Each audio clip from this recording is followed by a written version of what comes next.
This is breaking right now. Here's Tom Homan after he just met with Mayor Jacob Frey and Tim Walz in Minnesota. This is his first news conference. Let's have a listen. Good morning. I'm Tom Homan, Board Czar for President Trump.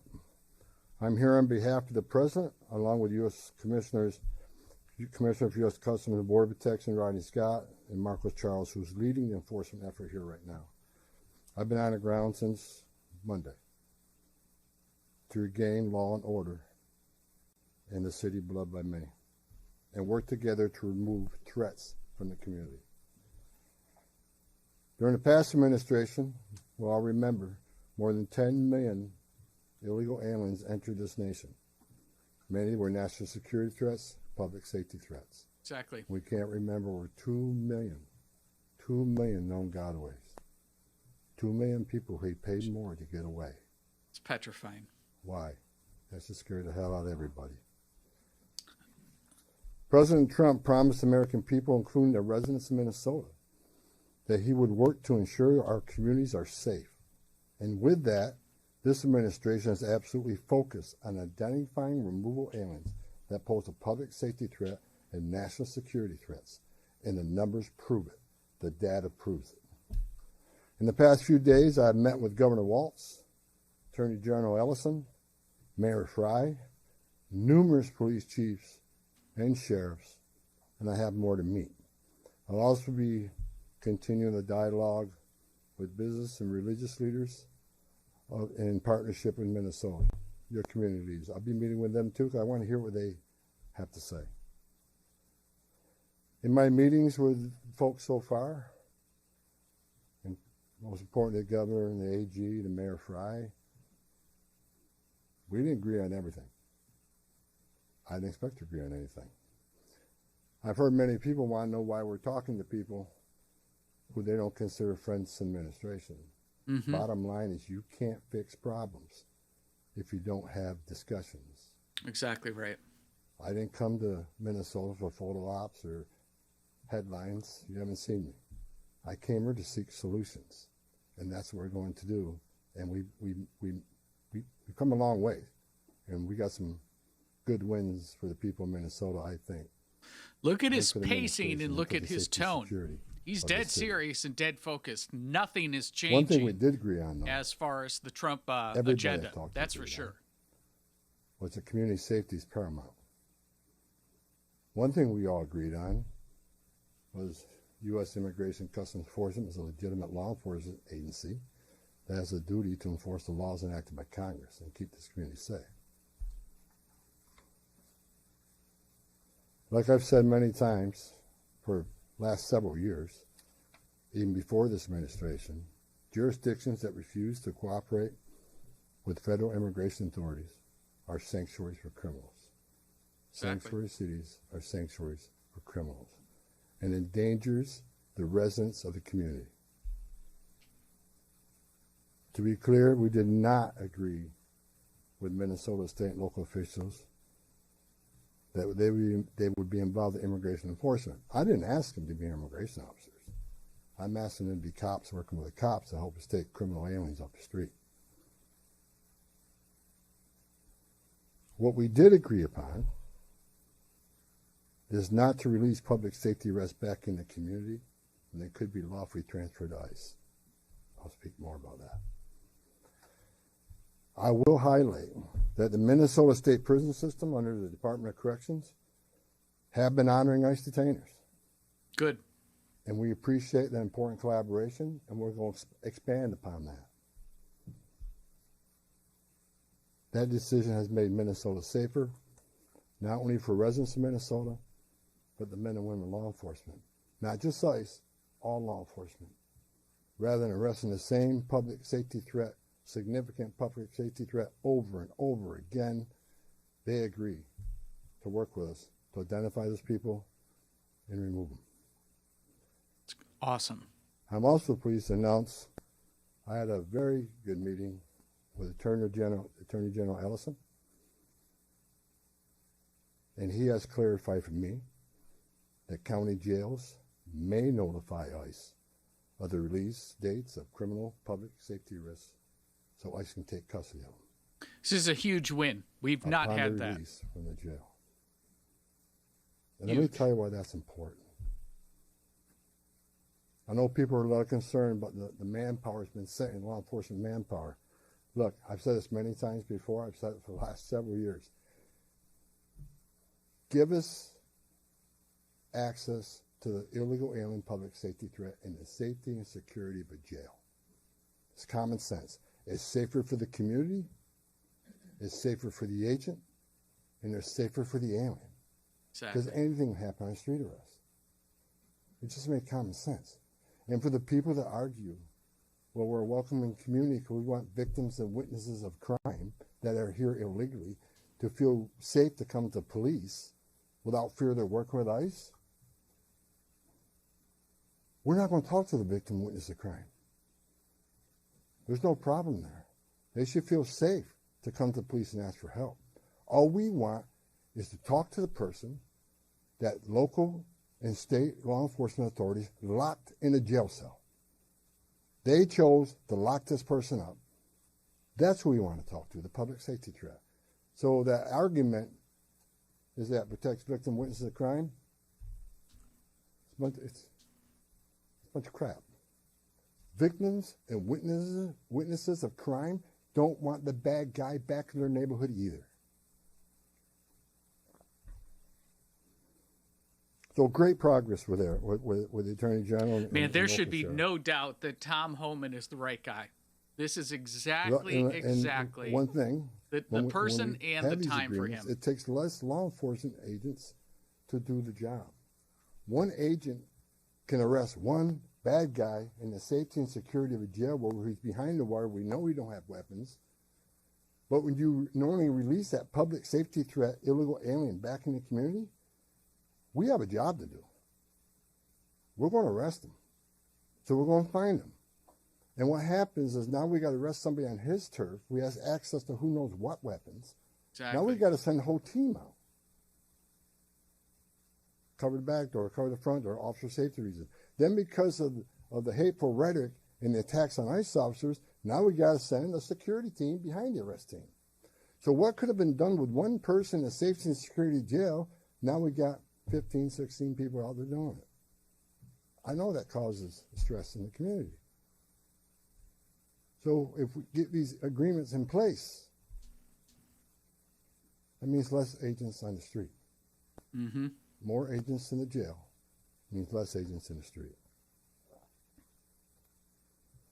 This is common sense cooperation that allows us to draw down on the number of people we have here. Yes, I said it. Draw down the number of people here. Because we have the efficiency and safety of the jails and the prison. Good. Matter of fact, I have staff. I think that's exactly where you got agreement with Frey and working Walz. on a drawdown plan. What does that look like? A drawdown, but just simply because now we can get into the jails. We have less to find.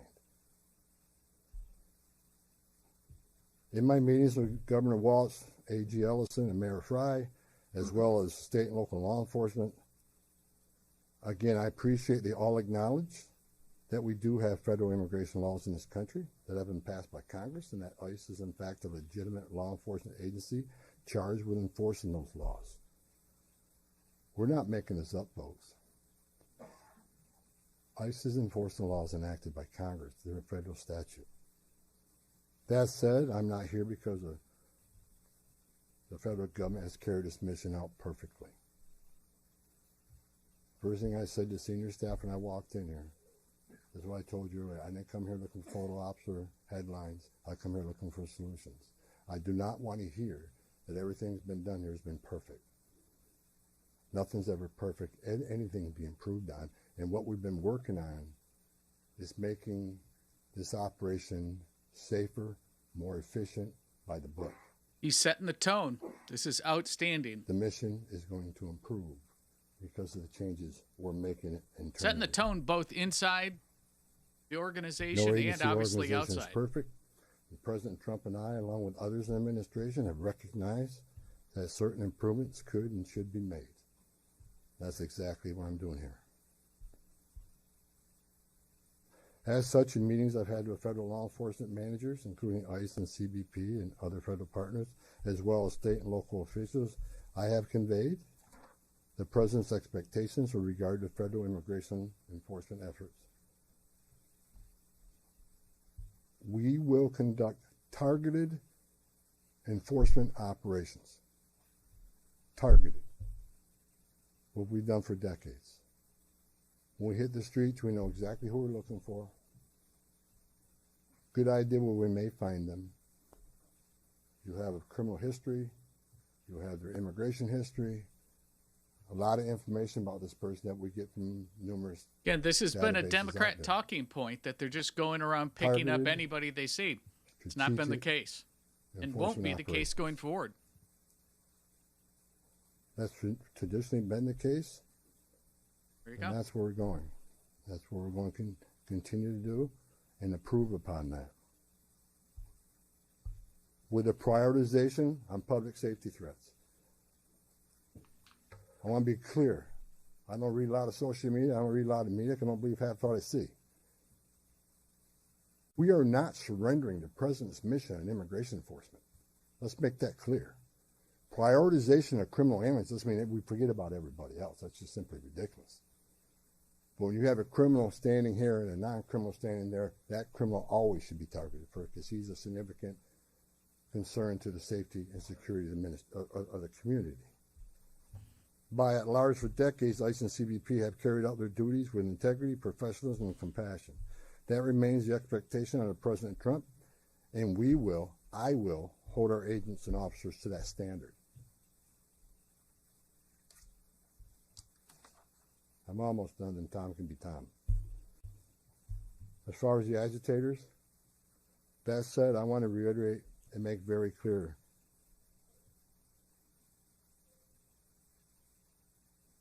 I want to make it clear, ICE and CBP officers are performing their duties in a challenging environment under tremendous circumstances, but they're trying to do it with professionalism.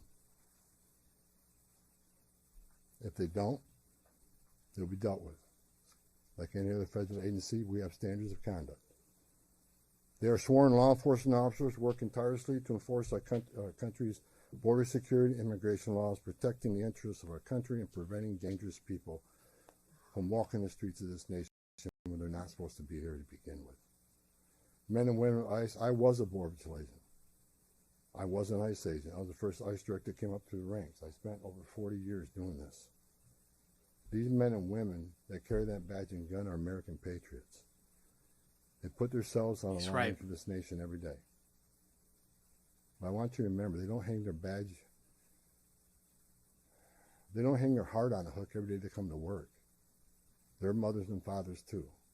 They're sons and daughters too. And if they've seen a fraction of the tragedies I've seen in my career, they take a lot of damage home to every day. The things they've seen, especially on the border with border agents. People drowning in the river. Women criminal cartels. Giving CPR to a baby that was thrown in the river by the cartels because Border Patrol came too close. So let's throw the baby in the river. That way the Border Patrol was concentrating on that so I can get away. These men and women see some terrible things. But I want you to remember, they're mothers and fathers too. Many of them are members of this community. God bless every one of them. The hostile rhetoric and dangerous threats and hate must stop. And we all agreed to that. All everybody met here today, we got to stop the rhetoric, the hateful rhetoric that has caused an increase in assaults. That has caused, because of that, have to send security teams out with arrest teams, which surge the city with additional resources because of the rhetoric, because of the threats, because of the assaults. Again, with the agreements we've achieved and following through the agreements, with the rhetoric dropping down, that allows us to pull more agents out once we feel the environment safer.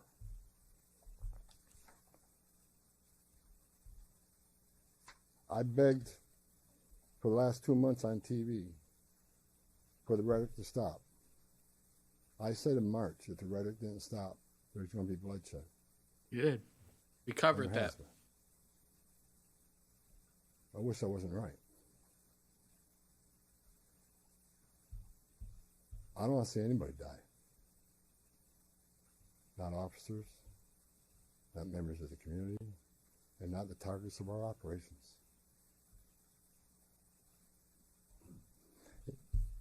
For the people out there that don't like what ICE is doing, if you want certain laws reformed, then take it up with Congress.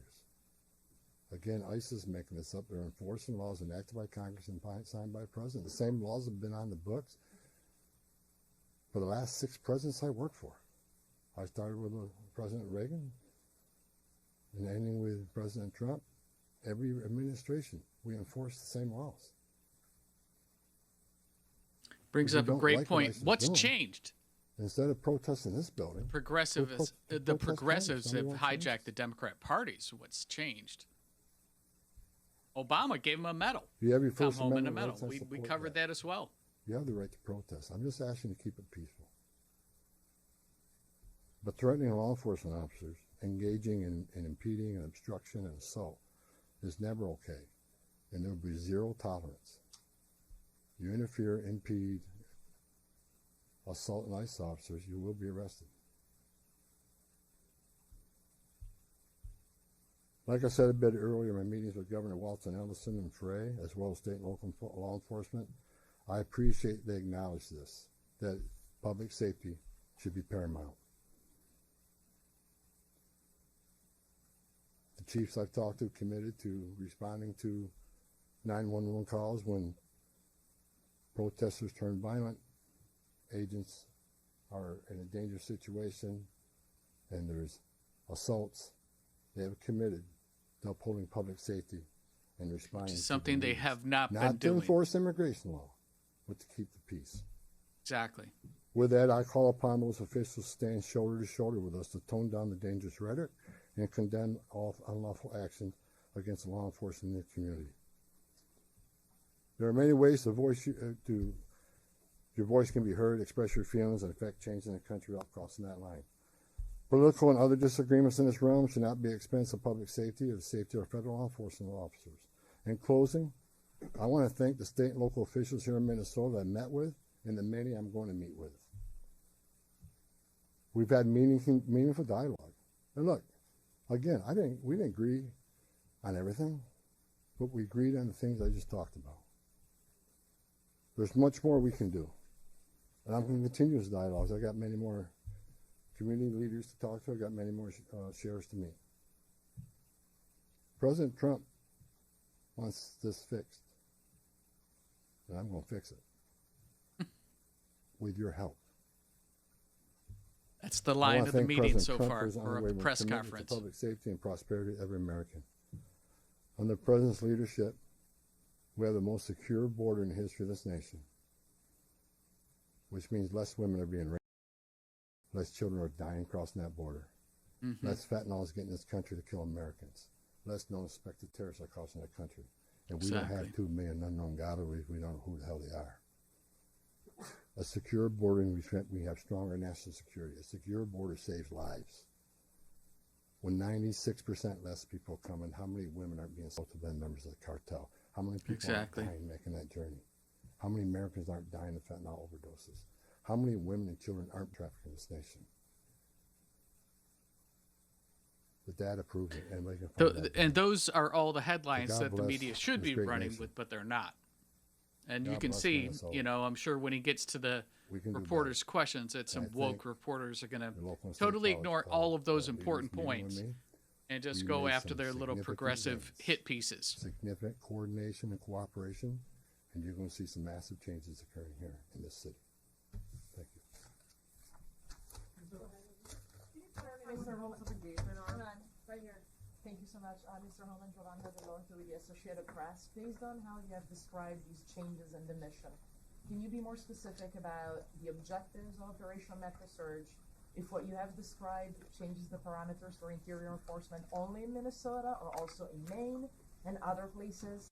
And finally, when would you consider that those objectives will be achieved and this operation will end? Is it in terms of agents on the ground, in terms of who you are targeting for arrests? The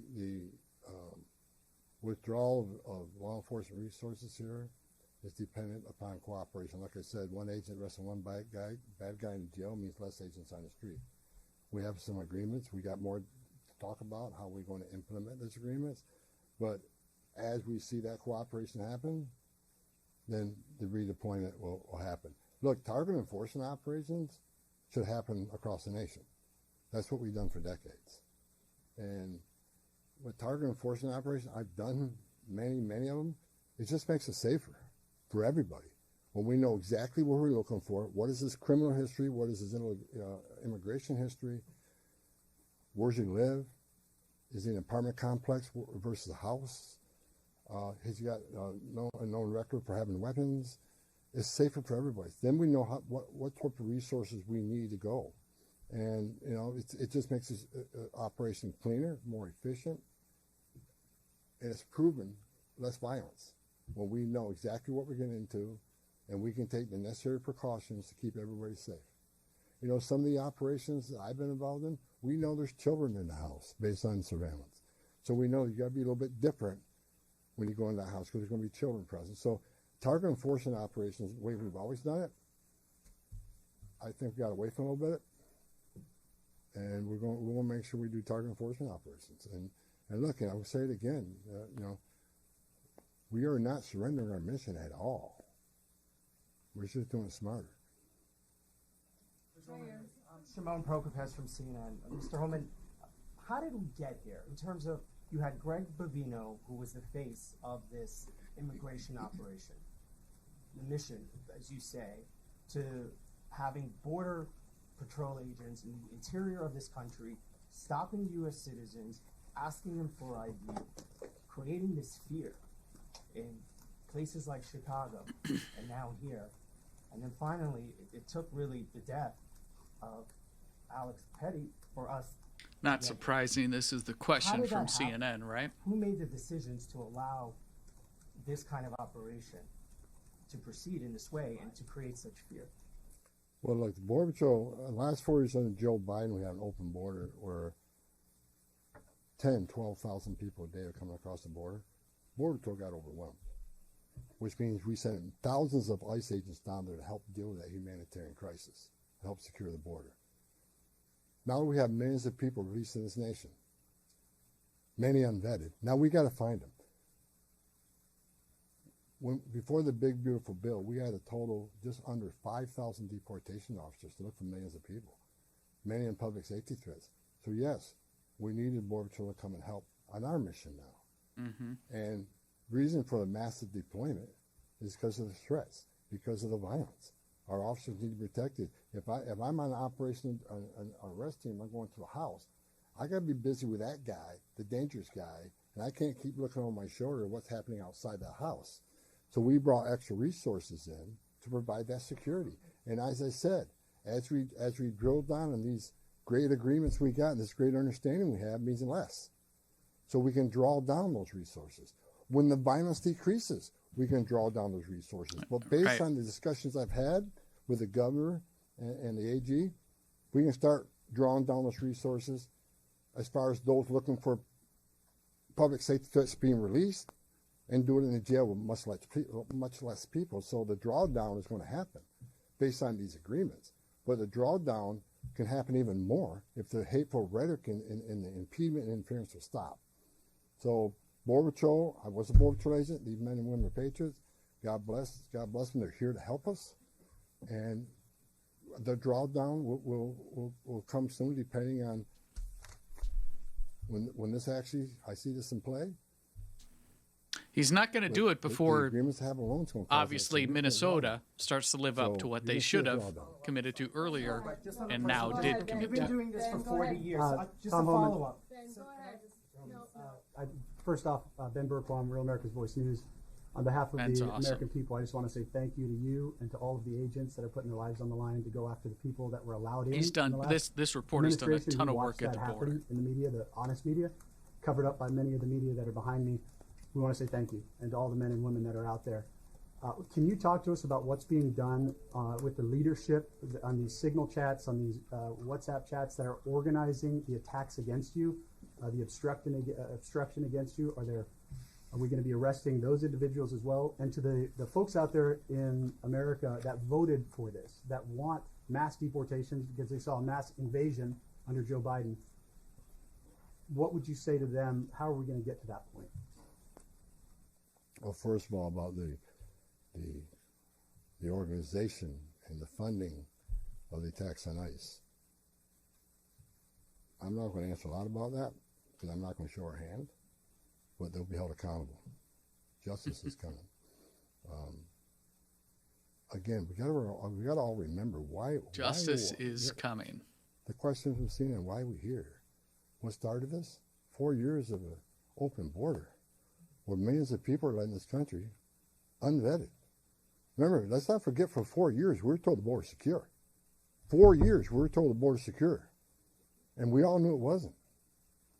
And I want this to be a positive thing we're doing here today. I also want to remember the politicians are continually attacking us.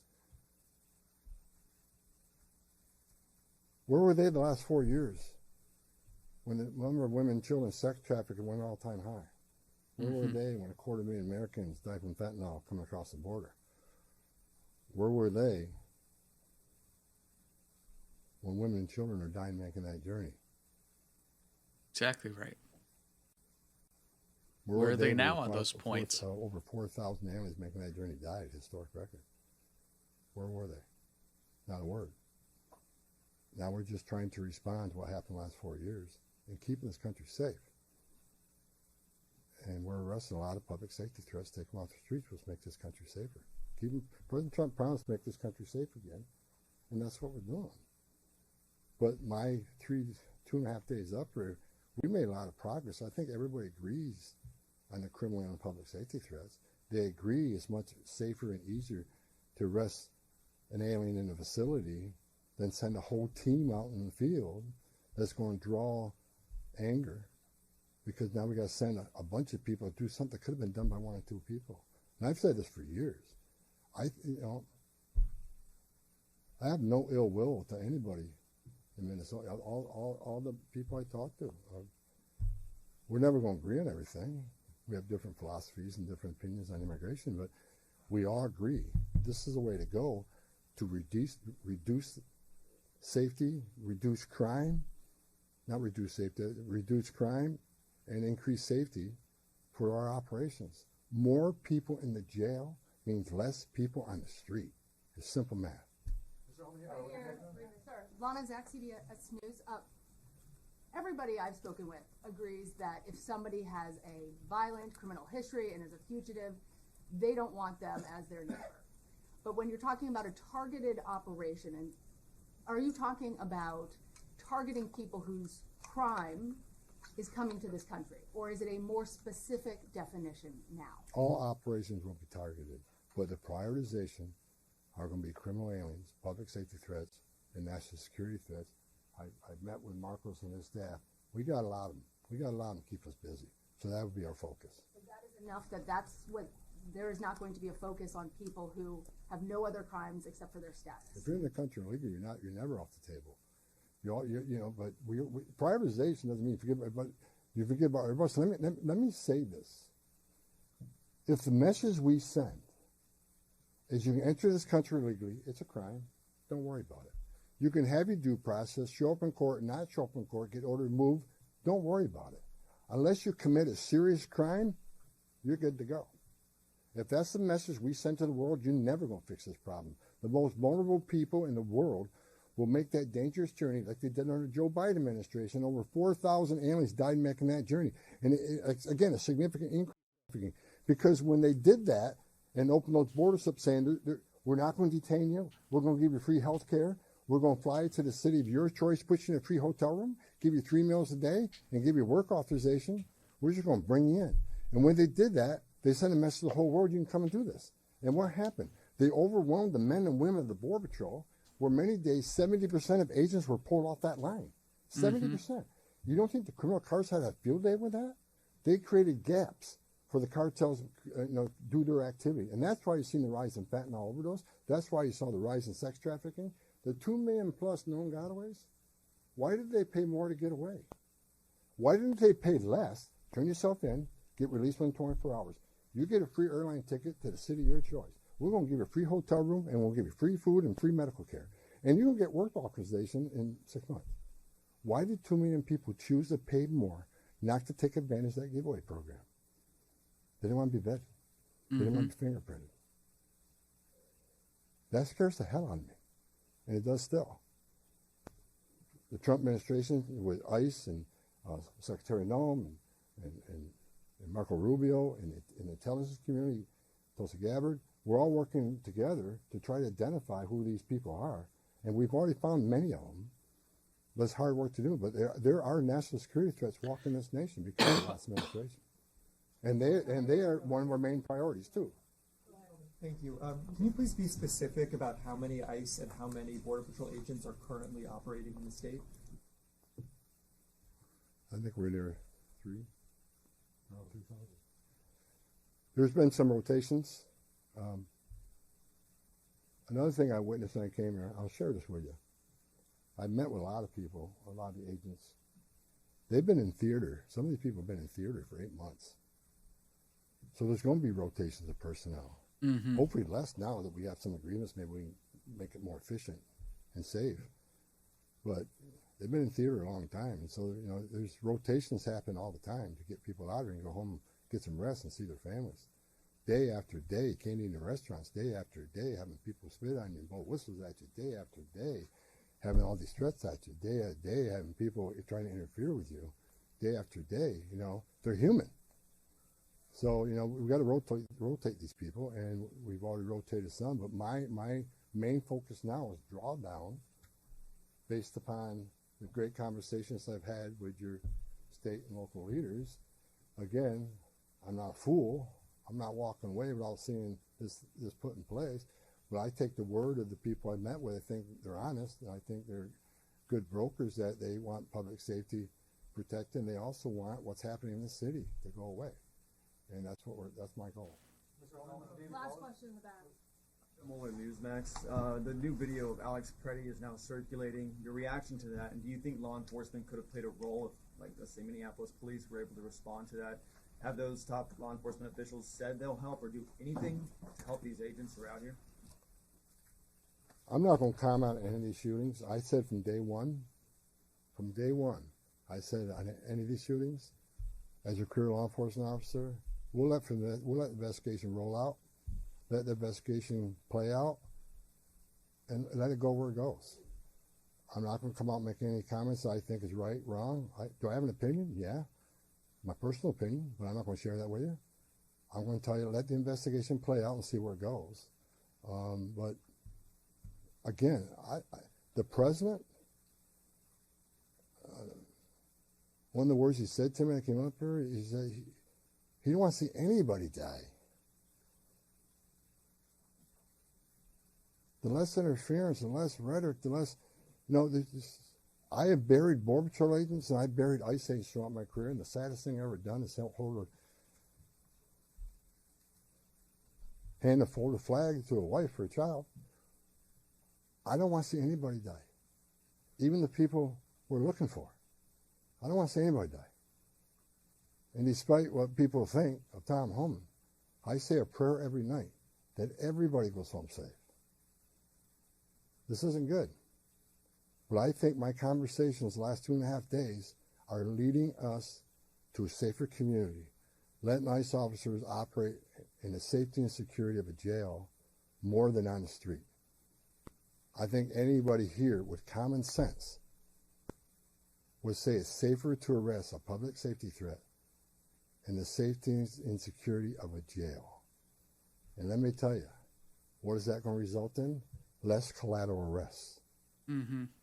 When we go find that bad guy, when we find that bad guy, many times it's with others. Well, guess what? They're in the country illegally. We're going to force immigration law. They're coming too. You want less collateral arrest? Let them in the jail. But we're going to force immigration law. For the people that saying we're here to surrender our authority and the mission of enforcing immigration law, you are wrong. We're going to do target enforcement operations, and we're going to prioritize the public safety threats and national security threats. That is what we're here to do. So there's the full press conference from Tom Homan. This is his first press meeting since he arrived in Minnesota. Now, remember, the mainstream media, the fake news media, has been running the story just in the last 24 hours that this is Trump's surrender to the protests that you've been seeing in the streets. I think we can all agree replacing Bovino with Homan was the best thing possible, and this is certainly no retreat. This is Tom Homan at his best. Tom Homan is made for this moment where he can bring stability to a chaotic situation, where he can also get commitments that are needed for both the public and the officer safety from the local community leaders. And he did just that. I think it's also important to remember that what Tom Homan was doing with his pacing, with his direction that he took his talking points, and how he answered the press's questions, that he's not falling for the bait. He's looking for action after the words from Mayor Jacob Frey, from Tim Walz, and AG Ellison. He wants access to those jails so that ultimately officer safety and the safety of the people that are being targeted, as well as the public, is at a premium and is as high as they could possibly make it. I'm curious what you think of the Tom Homan press conference. Do you think that Tom Homan is the right person for the situation that we're seeing unfold in Minnesota? I do, but I'd like to hear what you think down below in the comments. And if you've yet to subscribe to America First Alerts, please do so. We'd love to have you along for the ride. We make stories just like this and bring it right to your inbox that are important, that showcase America First principles, and that inform you, our subscribers. We'll see you in the next video. We won! Okay, let's go. We won!